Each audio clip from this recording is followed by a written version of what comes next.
Hi, my name's John Kreider, and this is my story. I had a fairly normal childhood. I was raised in a very fundamental church. I never was taught much about God's love and the love of Christians and stuff. They would talk it, but I never saw a lot of it shown like I think it should have been.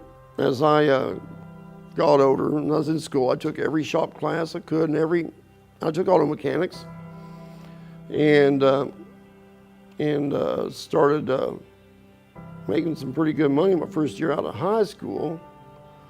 I made more money than I make now, and I thought, I don't need church anymore. I mean, I still believe, but I thought I don't need church. I don't need a bunch of people telling me that I'm condemned because of the way my hair looks, or the clothes I have on, or any number of things like that. I didn't need people to tell me that.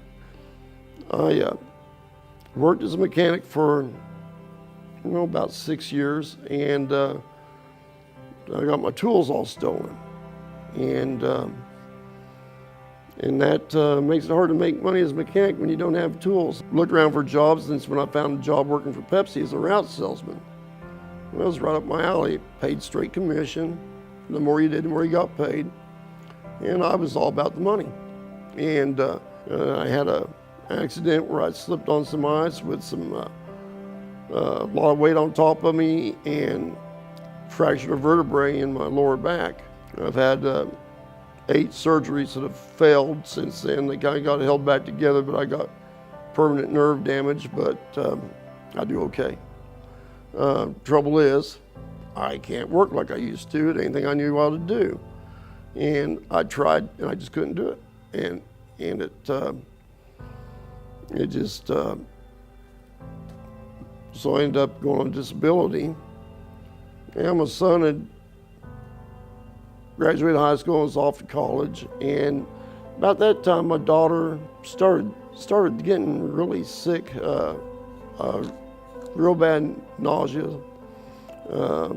She couldn't keep anything down. She lost a tremendous amount of weight. And we bought all kinds of medicine, went to all kinds of different specialists, different doctors, and got behind on some house payments. So I talked to the Countrywide loan, I had my loan, and told them the situation, and they said they would rewrite my loan and put the 2 payments I was behind on the back, blah, blah, blah.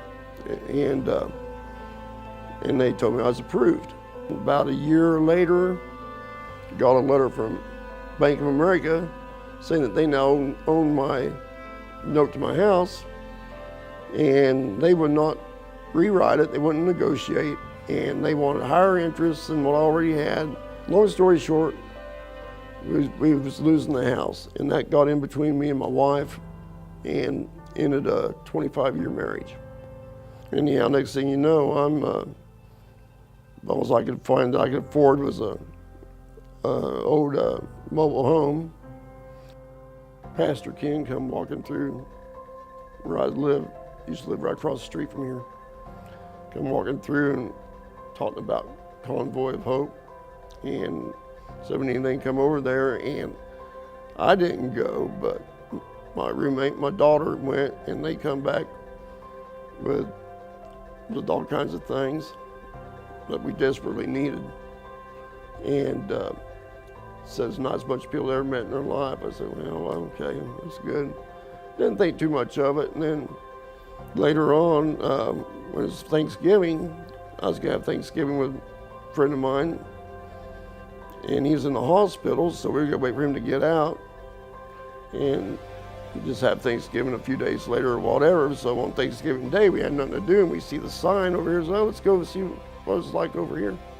So we came to Thanksgiving dinner here at Bethel, and I was expecting just a cafeteria style Thanksgiving dinner or something like that, and the food was so good and the people were so hospitable and so nice. I thought, I just, for the first time in my life, felt something good about church. And so we started coming over here Sunday mornings, and been coming ever since. I've been on both sides of the fence, money, no money. Seems like most of the time it's on the no money side, but I got a roof over my head and I'm not hungry. You know, I can't complain. God's been good to me. When I first started coming here, an elderly gentleman come up to me. He said, you know, there's something special about you and glad to have you. I've never had anyone tell me that at a church before, not in my life. And that hit me. One thing about Bethel here is their generosity and everything they try to do to help those who need it the worst. Everything from Easter egg hunt, giving a kid a bicycle that wouldn't get a bicycle, feeding several hundred people on Thanksgiving, taking care of thousands of people on Convoy of Hope. And that's just a little bit about what Bethel does and what we do here. And that's just amazing what God's people can do when they work together. And that's exactly what we do here at Bethel. I'm John Kreider, and this is my story.